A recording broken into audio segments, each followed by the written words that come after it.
Vamos iniciar a sexta etapa desta segunda parte com a ajuda de Deus. Esta sexta etapa terá 32 minutos de duração. Muito bem, continuando a falar sobre mais mistérios, vamos falar da única reencarnação que existiu na Terra. Elias, que foi arrebatado e retornou no corpo de João Batista. Mas aí então agora eu pergunto, por que isto teve que acontecer? Por que Elias teve que ser arrebatado e voltar novamente na Terra? O Senhor mostrou.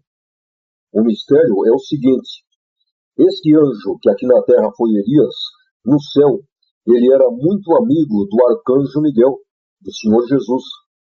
E esse anjo, ele pediu para o Senhor Deus que ele gostaria de aqui na Terra ser a voz que clama no deserto. Ele tinha um desejo de aqui na Terra preparar o caminho do Senhor Jesus. Dando uma pausa, vamos imaginar que no ano de 1950, uma irmã que tinha 25 anos gerou um filho. Vamos dizer que este filho lá no céu, ele pediu para o Senhor Deus que ele gostaria de nascer aqui na Terra no ano de 2013. Vejamos bem, isto seria impossível. Por quê? Se Deus quisesse conceder a ele este desejo, o que iria acontecer? Iria acontecer que quando chegasse no ano de 2013, a sua mãe estaria com 88 anos. Sendo assim, para que isso fosse possível, seria necessário Deus mexer em toda a sua árvore genealógica, o que seria praticamente impossível, devido ao transtorno que isso causaria. Voltando a falar de Elias, é o mesmo caso, revelação de Deus. O Senhor mostrou que Elias nasceu 1225 anos antes do Senhor Jesus. Só, irmãos, que foi da vontade de Deus conceder o desejo do seu coração. E como para Deus não existe nada impossível, o que ele fez? Elias nasceu na época certa em que ele deveria nascer, sendo que a sua mãe foi aquele anjo que no céu o contaminou. Elias foi levado ao céu e aí então, 1225 anos após, ele retornou à terra no corpo de João Batista, sendo que Isabel, sua mãe, foi um anjo que no céu se ofereceu voluntariamente ao Criador para prestar esse serviço. E aí então, João Batista, com a sua morte, pagou o seu pecado original. O Senhor mostrou que João Batista não faz parte da realeza. E agora, irmãos, uma curiosidade. Está escrito na palavra que um grupo de discípulos de João Batista, os quais haviam sido batizados por ele, encontraram-se com os apóstolos. Resumindo, os apóstolos os convenceram a que fossem batizados novamente. Ora, por que isso aconteceu? Será que o batismo de João Batista não tinha validade? Não, ele tinha validade sim. Tanto é que ele batizou o Senhor Jesus. O que aconteceu foi o seguinte: João Batista ele veio na terra com uma missão dupla. Primeiro, preparar o caminho do Senhor Jesus. E segundo, naqueles dias também havia na terra um povo, o qual no céu foi fiel a Deus, mas se resguardou, ou seja, eles faziam parte daqueles 2%, os quais hoje pertencem às outras igrejas evangélicas. Então, este povo não pertencia à realeza. E a segunda missão de João Batista foi então anunciar o evangelho para eles e os batizar. Acontece, irmãos, que alguns, os quais pertenciam à realeza, creram na sua pregação e João acabou os batizando. Então foi por isso que Deus fez com que eles fossem até os apóstolos, simplesmente porque eles pertenciam à realeza e o lugar deles era na graça de Deus. Está claro? E agora, irmãos, como confirmação de que esta foi a única reencarnação da história, vamos ler aqui. Leitura número 67, Hebreus 9, verso 27. E, como aos homens está ordenado morrerem uma vez, vindo depois disso o juízo. Um dia eu orei a Deus e perguntei ao Senhor: Senhor, foram contaminadas no céu da nação 1 até a nação 12. Porém, aconteceu algum caso de um anjo que pertencia da nação 13 até a 24 estar passeando por uma dessas nações que foram contaminadas, e aí ele ter sido contaminado também? Então o Senhor respondeu que não. Não aconteceu nenhum caso desses. Diz na palavra que os 144.000 foram homens comprados da terra, homens puros que não se contaminaram com mulheres. Foram tirados da terra como primícias. Os irmãos sabem o que quer dizer isso? Todos os anjos no céu, os quais levaram para a frente e contaminaram inocentes, aqui na terra eles nascem mulheres. Agora, com esses 144.000, o que aconteceu foi que eles não se envolveram na causa. Eles não foram contaminados por ninguém e nem contaminaram ninguém. E é por isso que a palavra fala que eles não se contaminaram com mulheres.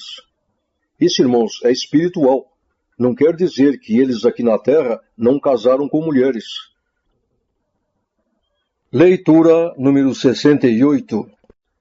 Apocalipse 7, verso 1 ao 4.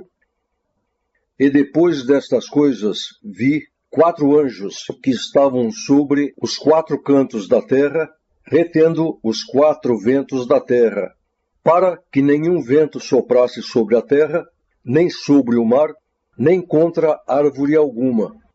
E vi outro anjo subir da banda do sol nascente, e que tinha o selo do Deus vivo, e chamou com grande voz os 4 anjos, a quem fora dado o poder de danificar a terra e o mar, dizendo: Não danifiques a terra, nem o mar, nem as árvores, até que hajamos assinalados nas suas testas os servos do nosso Deus. E ouvi o número dos assinalados, e eram 144.000 assinalados, de todas as tribos dos filhos de Israel. Esta visão que João viu a respeito dos 4 anjos que estavam sobre os 4 cantos da terra e que tinham o poder de danificar a terra, o mar e as árvores, isto, irmãos, é simbolismo. Refere-se ao período em que os 144.000 haveriam de passar por esta terra.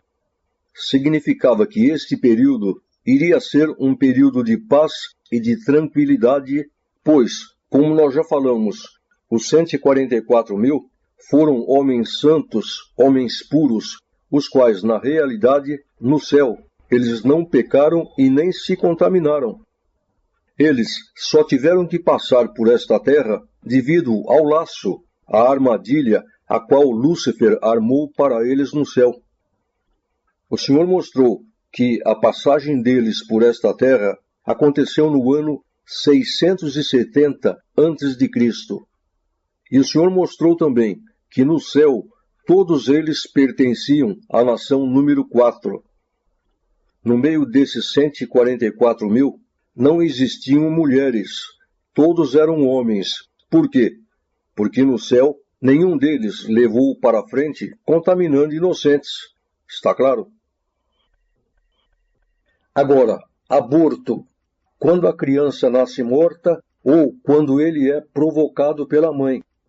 Sempre que acontecer de uma criança nascer morta, é porque ela não tem espírito.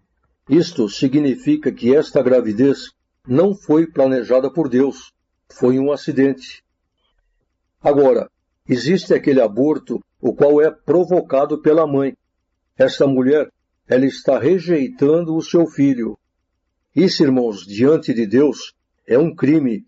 Naquele dia, no dia do juízo, o Senhor irá acusar essa mulher e dirá a ela: você tentou impedir que um daqueles que você contaminou tivesse o direito de entrar na terra. Agora, irmãos, uma mulher jamais ela conseguirá se livrar de gerar aqui aquele ou aqueles que ela contaminou no céu. Aconteceu um caso interessante aqui em Santo André. Uma irmã nossa que participou das reuniões, ela é enfermeira padrão. Então disse ela que ela acompanhou um parto de uma mulher a qual tentou abortar a criança. Ela tomou um comprimido para provocar o aborto, porém este comprimido não funcionou. Então disse ela que ela acompanhou esse parto e quando a criança foi tirada, uma das mãozinhas dela estava fechada. E aí, o médico abriu a mãozinha dela e na palma da mão estava aquele comprimido que a mulher havia tomado.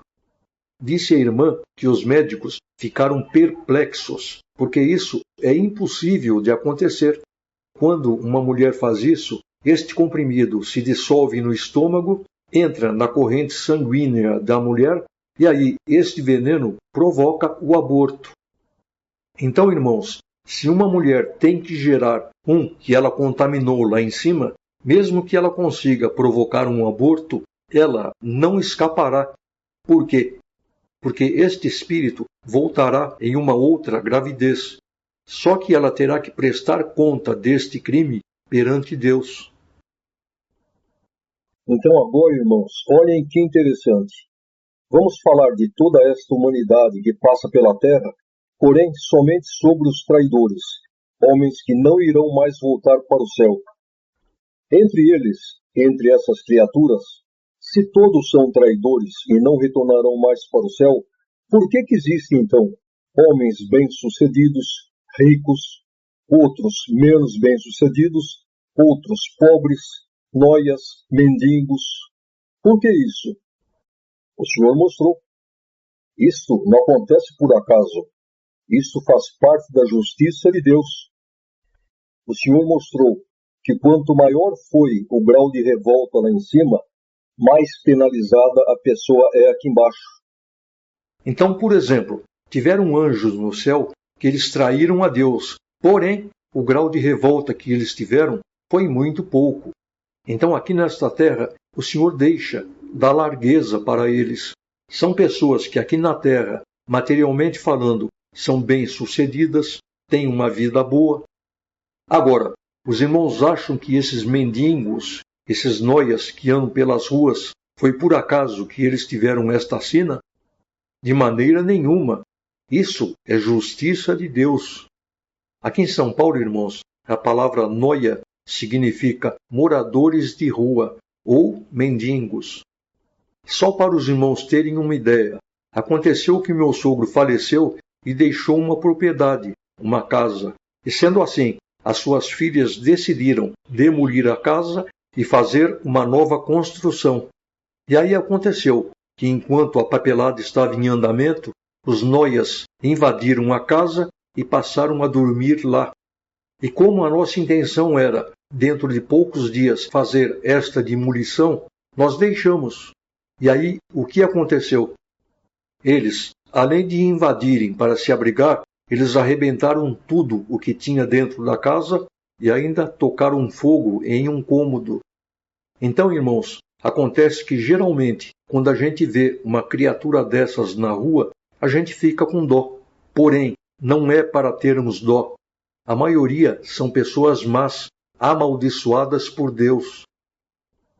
Aconteceu um caso com o ancião mais velho aqui de Santo André. Era o irmão Luiz Galdino, ancião da Vila Camilópolis, o qual o senhor já recolheu. Nos anos 50, Deus mandou esse irmão para o nordeste do Brasil para levar o testemunho. Então esse irmão fez muitas viagens para lá e numa dessas viagens aconteceu uma coisa interessante. Disse ele que um dia ele estava num restaurante almoçando. Foi quando, de repente, uma porção de crianças paupérrimas rodearam a sua mesa e começaram a olhar ele comer. Esse irmão ficou tão penalizado vendo esse quadro que ele saiu da mesa, deixou tudo para as crianças e saiu do restaurante. Foi embora. Na hora, o senhor repreendeu ele. O senhor disse para ele: "Por que fizestes isso? Você acha que eu não estou vendo? Você sabe quem são esses espíritos?" Os irmãos estão entendendo? Os irmãos sabem o porquê que nascem no mundo pessoas com deficiências físicas, como cegas, aleijadas, O Senhor mostrou, dando uma pausa. Os irmãos sabem qual é a diferença entre provas e castigos? Os irmãos já observaram esses irmãos que levantam para testemunhar e falam assim: eu agradeço a Deus porque Ele não tem olhado pelas minhas faltas, minhas fraquezas, minhas desobediências. Está errado, porque faltas e fraquezas Deus não imputa, Ele perdoa. Agora, desobediência não. Isso Deus imputa. E neste caso, quando acontece uma desobediência, está arriscado o Senhor castigar. Então, irmãos, por exemplo, um mesmo câncer, para um, ele pode ser uma prova, e para outro, ele pode ser um castigo. E qual é a diferença? A diferença é que quando o Senhor quer provar um que é dele para fazer uma obra espiritual, ele pode colocar uma doença como essa. Só que vejamos bem, neste caso será uma prova. Então como que o Senhor faz? Primeiro, ele avisa a pessoa. Depois que a pessoa entra na prova, ele consola, dá forças, visita a pessoa. Quando a prova está pesada demais, o Senhor dá um alívio. Enfim, ele dá toda a assistência para a pessoa. Por quê? Porque o objetivo dessa doença é só um. É só para que o Senhor faça uma obra espiritual. Agora, no caso de uma desobediência, quando o Senhor quer castigar, ele pode dar essa mesma doença para a pessoa. A diferença é que, neste caso, ele não irá consolá-la, não irá dar as forças suficientes, a pessoa se sentirá sozinha, ela irá sofrer igual a uma criatura quando está nesta situação. Agora, tem uma coisa, irmãos, que nós temos que saber. Deus é justiça, e se ele age com justiça para com os traidores, as criaturas, ele também tem que agir assim com aqueles que são seus. Então, por exemplo, se um filho de Deus cometer uma desobediência e Deus não o cobrá-lo por isso, todo o inferno irá chamar Deus de injusto. Então, um dia, eu estava na congregação e o Senhor estava mandando a palavra nesta linha. Então chegou uma hora que o Senhor disse: irmão, você está passando por isso e por isso. Você lembra, há 20 anos atrás, quando você aprontou isso e me desobedeceu? Então, chegou a hora da cobrança. Então, irmãos, vejam bem. Referindo-se a toda esta humanidade que passa pela Terra, a humanidade está dividida em 3 grupos: traidores, indecisos e fiéis. Então agora a pergunta: por que no meio dos seres humanos nascem pessoas aleijadas, cegas, com outras deficiências? O Senhor mostrou um porquê. Só que os critérios que definem se uma pessoa será portadora de uma deficiência dessa ou não são diferentes para os traidores, para os indecisos e para os fiéis. Falando dos traidores, o Senhor mostrou que sempre que isto acontece, sempre que uma pessoa nasce com uma deficiência desta, isto significa um castigo, é uma cobrança de Deus pelo seu grau de culpa que ele teve no céu. Agora então, falando dos fiéis. Quando eu falo fiéis, não é só o povo da congregação, são todos os fiéis que passam pelo mundo. Neste caso, é a mesma diferença entre prova e castigo. O Senhor mostrou que sempre que uma criatura aqui no céu foi fiel é portadora de uma deficiência dessa, isso faz parte da purificação da sua alma aqui na terra. Está claro? E no caso dos indecisos? O Senhor mostrou que sempre que uma pessoa vem a essa terra na condição de indeciso, o Senhor pode permitir que ela venha com uma deficiência dessa, simplesmente para que esta deficiência a ajude aqui na terra para que ela opte pelo bem. E aí então, no caso, se essa pessoa optou pelo bem, essa deficiência então a ajudará na purificação da sua alma.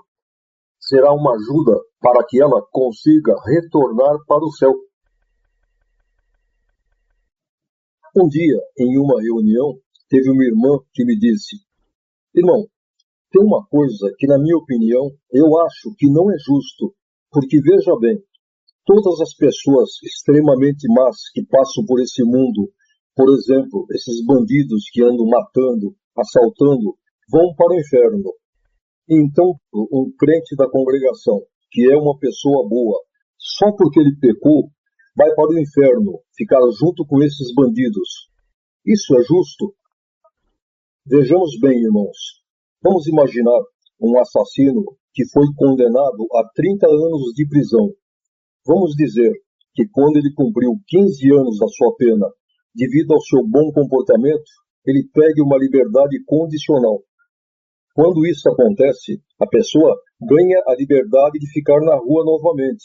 Porém, se durante esse período em que ela estiver solta em liberdade condicional, ela aprontar alguma coisa, ela voltará novamente para a prisão e irá cumprir o restante de sua pena presa. Então vamos supor que uma pessoa que ganhou essa liberdade condicional, um dia ela está num bar bebendo, sai uma briga e ela dá um tapa no outro.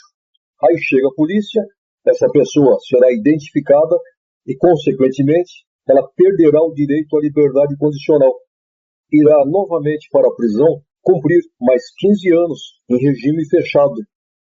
Então nós poderíamos dizer, mas espera aí, só porque ela deu um tapa no outro, vai pegar mais 15 anos de cadeia? Não é bem assim. Tem coisa lá atrás. Os irmãos estão entendendo? Tem coisa lá atrás. Leitura número 69. Hebreus 4, verso 3. Porque nós, os que temos crido, entramos no repouso, tal como disse, assim jurei na minha ira que não entrarão no meu repouso, embora as suas obras estivessem acabadas desde a fundação do mundo. Os irmãos entenderam? Isso está se referindo aos traidores. O que eles fizeram, as suas obras, eles fizeram antes da fundação do mundo. Está claro? Muitos questionam se o inferno não seria uma pena pesada demais. Então agora eu faço uma pergunta para os irmãos. Vamos imaginar um homem que tenha praticado muitos crimes, roubos, assaltos, que tenha assassinado por maldade de maneira cruel mais de 50 pessoas, que seja um torturador, o qual tem prazer em ver o sofrimento alheio, que tenha também estrupado, assassinado várias crianças inocentes. Então agora eu pergunto, na opinião dos irmãos, este homem merece ser condenado ao fogo do inferno? Eu creio que todos os irmãos estão afirmando que sim. Pois bem, os irmãos sabiam que Satanás e os demônios, o que eles já fizeram de maldade, tanto no céu como principalmente na terra, tudo isso que nós falamos a respeito desse homem não seria absolutamente nada se comparado a que cada demônio já fez. Então eu pergunto, por acaso o inferno é uma pena pesada demais para eles? E para aqueles anjos que viviam no paraíso, gozando das delícias eternas, traíram a Deus e apoiaram e ainda apoiam esses criminosos. Então eu pergunto, para esses, o inferno seria uma pena pesada demais? Os irmãos pensem bem. Teve um irmão que perguntou o seguinte, nós sabemos que Deus é justiça e que tudo o que acontece de mal aos seres humanos não acontece por acaso, e sim é uma cobrança de Deus pelo mal que eles praticaram no passado, ou até mesmo no céu. Mas agora a pergunta é a seguinte, e os animais, qual o motivo pelo que eles também sofrem? Vejamos bem, quando Adão e Eva pecaram, quando o Senhor Deus passou a sua sentença para eles, o Senhor disse a Adão, agora maldita é a terra por causa de ti. Mas por que a terra se tornou maldita? Simplesmente porque o pecado de Adão e Eva abriu as portas para a entrada do pecado na terra, consequentemente, para a entrada da morte, tanto a morte espiritual como a morte material. Agora, vejamos bem, Deus não tem o prazer em ver o sofrimento de ninguém. Só que a natureza dos homens é diferente da natureza dos animais. Mas por quê? Porque o homem é um ser que possui consciência. Já os animais não. Os animais são robôs feitos por Deus, sendo que cada espécie possui a sua função aqui na Terra. Então, por exemplo, um ser humano, quando descobre que está com uma enfermidade que o levará à morte, ele já passa a sofrer emocionalmente. Ele já sofre por antecipação. E este sofrimento, irmãos, muitas vezes é pior do que a morte em si. Agora, os animais já não. Pelo fato deles não possuírem consciência, eles também não sabem que irão morrer. E isto já é um sofrimento a menos para eles. Em segundo lugar, o Senhor Deus já criou os animais com um sistema de bloqueio da dor. Quando a dor se torna intensa, existe um mecanismo que desliga o cérebro do animal. Em terceiro lugar, os irmãos observem, por exemplo, a natureza dos grandes felinos, como leões, leopardos, onças, tigres. Quando eles capturam as suas presas, eles já mordem direto no pescoço, provocando uma morte rápida. Então, irmãos, na nova terra não haverá mais morte e nem dor para os animais. Porém, aqui nesta terra, por causa do pecado e da morte, não teria como ser diferente. Tiveram irmãos que me perguntaram: irmão, e quanto a judiar dos animais? Diante de Deus, o que acontece? Ora, irmãos, isso é uma coisa que desagrada profundamente o nosso Deus. E sempre que isso acontece, haverá uma cobrança. Então, vamos imaginar um irmão que é um trigo, mas que faça isso. Logicamente, ele não irá perder a vida eterna por causa disso. Porém, haverá uma cobrança de Deus aqui nesta terra. Eu conheci um irmão que tinha uma chácara e ele era meio nervoso. E na chácara ele tinha uma cachorra, uma pastor alemão, e um dia aconteceu que essa cachorra entrou dentro do galinheiro e matou algumas galinhas. Esse irmão ficou nervoso e aí o que ele fez? Naquele momento de ira, ele amarrou uma corda no pescoço da cachorra e a enforcou em uma árvore. E aí, irmãos, passaram-se muitos anos e aconteceu que no final da sua vida, esse irmão ficou hospitalizado e acabou indo para uma UTI. E aí, de vez em quando, ele acordava sobressaltado, apavorado, dizendo: a cachorra, a cachorra! Os irmãos estão entendendo a cobrança de Deus? Então, irmãos, da cobrança de Deus, ninguém escapa. Agora, existem dois tipos de cobranças. Existem aquelas cobranças que Deus faz aqui nesta vida, tem aquela cobrança que será feita na outra vida. Então, irmãos, bem-aventurado aqueles os quais Deus cobra aqui nesta vida. Um dia eu orei ao Senhor e perguntei: Senhor, os 12 apóstolos, de qual nação do céu que eles eram? E o Senhor mostrou que todos eram da nação número 1. E mais um detalhe: todos eles foram contaminados no início da contaminação. Todos eles ficaram sem mães. Todos foram contaminados pelos demônios. Os irmãos lembram que nós falamos que na primeira nação formaram-se 3 grupos. Primeiro, aqueles 12.551.000 que foram fiéis a Deus e já brigaram contra os demônios defendendo Deus. Segundo, aquele grupo de 16.100.000, os quais também foram fiéis, porém não chegaram a brigar contra o diabo, porque quando eles foram contaminados, Satanás e os demônios já tinham ido embora para a segunda nação. E terceiro, o grupo dos traidores. E o Senhor mostrou que esses 12 apóstolos, eles estavam no grupo dos traidores, porém não eram traidores, foram fiéis a Deus. E mais, brigaram defendendo o Senhor Jesus.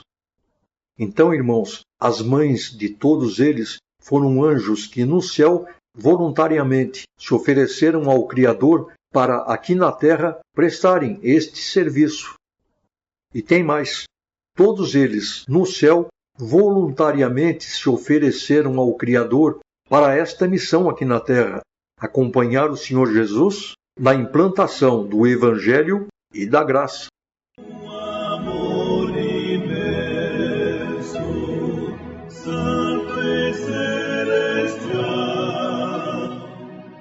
Muito bem, chegamos então ao final da segunda parte. Que a paz e a graça de Deus permaneçam em nossos corações. Deus, ó Pai bendito, transformou meu ser, revelou-me a graça pelo seu poder. Nada me separa do divino amor que me une a Cristo, o meu Salvador. O fervor glorioso de servir a Deus me conduz avante rumo ao céu dos céus. Paz de vida eterna